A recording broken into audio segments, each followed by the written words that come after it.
Starlight Storytime, Level 5, Reader 2, Raza in Charge. Let's look at the cover of this book. The title of this book is Raza in Charge. The author of this book is Shabano Bilgrami. The illustrator of this book is Shireen Syed. Let's turn to the first page. "Mom, what's wrong?" asked Raza, seeing his mother lying on the sofa with her feet up. "Are you feeling okay?" "I'm fine, Raza. Thanks for asking. I'm just so tired," said Mum, smiling. "Tired? You were at home all day," Raza grinned back.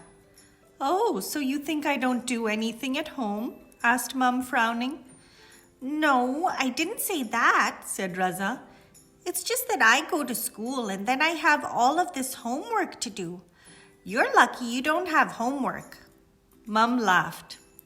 "I think I do more homework than all of you." Suddenly a voice called from the dining room. "Toto wants a cracker! Toto wants a cracker! Squawk!" "I better feed Toto," said Mum, standing up. "I also have to give Bobo a bowl of milk." Bobo, who heard Mum speak, quickly got up, stretched, and ran after her into the kitchen. "Mom! Mom!" squealed Nida. "Wait for me, please! I want a snack too. I'm so hungry." After putting his backpack away, Raza entered the kitchen. Toto, Bobo, and Nida were all busy eating.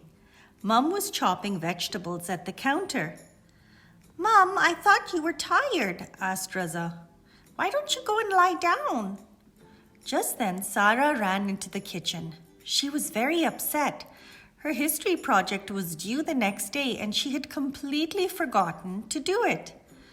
"Mom, my history project is due tomorrow and we don't have any poster paper. Can you please take me to the store?" she asked. "I also have to go to the library to get some books for it." Mum stopped what she was doing and grabbed her purse. Before she and Sarah left the house, she told Raza, "I'm putting you in charge. Please take care of Nida and the pets. Remember, they will need another snack in about an hour." Raza felt very important. He had never been in charge before. "This is going to be fun," he thought. "Finally, I'm the boss." "And yes," added Mum, running back in, "Dad is upstairs if you need him. He's working, so please don't disturb him." "So," Raza said, turning to Nida, Toto, and Bobo, "you have to listen to me. I'm the boss." Nida made a face at Raza and began to laugh. "I'm the boss," she said. Copying her, Toto squawked, "I'm the boss. I'm the boss." Raza frowned. Once Nida, Toto, and Bobo had finished their snacks, Raza picked up the bowls and plates and put them in the sink. When he turned around, Nida was nowhere to be found. "Nida! Nida!" he called out. There was no answer. Running to the back door, he checked outside. Nida was not in the garden. "Toto, have you seen Nida?" Raza asked in panic. Toto flapped his wings and squawked, "Nida! Nida! Squawk!" Toto wasn't helpful at all. As for Bobo, she was already asleep on the mat. Raza ran around the house looking for Nida. He checked in all the bedrooms. He checked in the bathrooms. He made so much noise slamming doors and thumping up and down the stairs that Dad called out, "What's going on?" "Nothing, Dad. Don't worry," said Raza, trying to sound calm. Mum had put him in charge. He was the boss, but now he had lost his little sister. "Nida, where are you? If you don't come out right now, I'll be very angry at you," he warned. He sounded just like Mum and Dad when they were upset. yelled Nida. Raza fell over, knocking the books off the bookshelf and scattering them everywhere. Oh no, look what you made me do, he said to Nida crossly. Nida ran over to her toy box and began to throw out all of her dolls, teddy bears, blocks, and cars. Nida, no, said Raza when he saw what she was doing. Before he could reach her, Nida ran off again. Raza followed Nida into the kitchen. Toto was perched on the counter. His beak was inside the box of crackers. There were cracker crumbs all over the counter and on the floor. Oh no, said Raza. Look at this mess.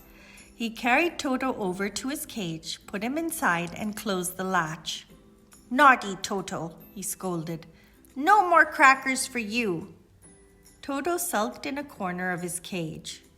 No fair, no fair, he squawked. Meow, meow, said Bobo. She was standing next to the back door. Do you want to go outside? asked Raza. Meow, she replied, stretching. Okay, but stay out of mischief, Raza warned. Raza watched as Bobo ran into the garden and jumped on Mum's favorite flower pot. Bobo, no, that's Mum's. There was a loud crash. Oh no, what'll I do? No one's listening to me, thought poor Raza. When Raza went inside, Nida's face was covered in chocolate. Nida, what have you done now? He asked. She pointed to the fridge. But Mum was saving that chocolate box for Eid, Raza wailed.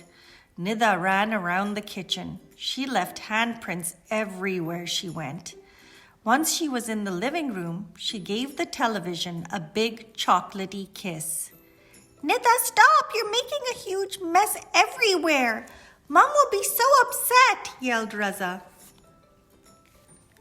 Raza caught Nida as she was climbing onto the sofa. He carried her over to her stroller. He put her in and snapped on the buckle. Hey, said Nida. She tried to squirm out of the stroller. It was no use. Raza had buckled her tightly, and she couldn't get out. Raza thought quickly. Suddenly, he had a good idea. Going to Nida's toy box, he found one of her puzzles. He put the puzzle on the stroller tray. There, Nida.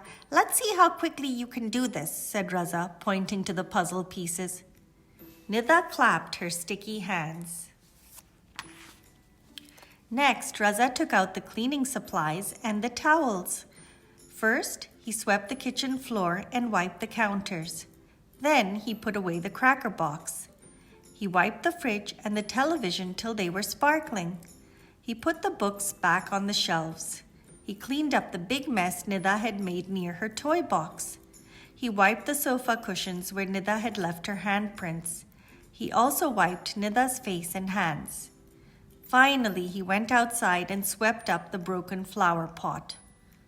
I wonder where Bobo is, he thought to himself. When he came inside, he remembered what Mum had said about giving everyone snacks. He put some birdseeds in a cup and slipped the cup into Toto's cage. He gave Nida some bread and butter and a glass of water. After pouring some milk into a bowl, he went outside and looked for Bobo.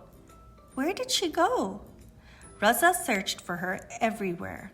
She wasn't behind the bushes. She wasn't hiding in the watering can. She wasn't sitting by the gate. Bobo! Bobo, please come and drink your milk, Raza called. Oh well, he thought. I'm sure she'll come back when she's hungry. Back in the living room, Raza gave Nida some more toys, including a doll. At last, he smiled. Now I know exactly what I'm going to do. When Mum and Sarah came home half an hour later, guess what they saw? Someone was lying on the sofa fast asleep. Running around after Nida, Toto, and Bobo had made Raza so sleepy that he had decided to take a nap. Sarah and Mum began giggling. Huh? Oh, where am I? said Raza suddenly, sitting up and rubbing his eyes. Mom? Sarah? You're back? Yes, we are, smiled Mum. How did you like being in charge? She winked at Sarah. Raza jumped up. It was easy. See, everything is nice and clean, the pets are fine, and Nida is playing in her stroller. Really? Said Mum, eyebrow raised. That's interesting. I noticed Bobo didn't drink her milk. Where is she, by the way? Asked Sarah, looking around. She'll be back soon, don't worry, said Raza. Now, what's my surprise for being such a good babysitter? Here, said Mum, giving Raza a big hug. That's your surprise. Oh, Mom, I meant a treat or something, laughed Raza. I hear meowing, interrupted Sarah. I think it's Bobo, and she's at the back door. Sarah and Raza ran to the kitchen. Bobo's meowing grew louder and louder. It sounded like she might be in trouble. Sarah and Raza opened the back door that led out into the garden. I don't see her, said Raza. It was dark outside and difficult to see. Kids, did you find her? Asked Mum, coming up behind them. Mom, please turn on the lights, said Sarah excitedly. What's going on? Asked Raza, confused. Look, said Sarah, pointing to the area just outside the door. Oh my, laughed Mum. I can't believe it. Raza nearly jumped out of his skin.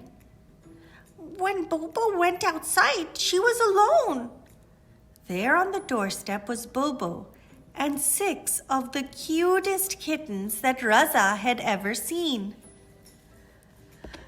Well, now that we know Raza is so good at taking care of Nida and the pets, I think Sarah and I will go out more often, said Mum, looking at Raza. What? Do I have to look after all of these kittens too? Why not? You said it was easy, didn't you? Mum reminded him, laughing. Oh, groaned Raza. What have I got myself into?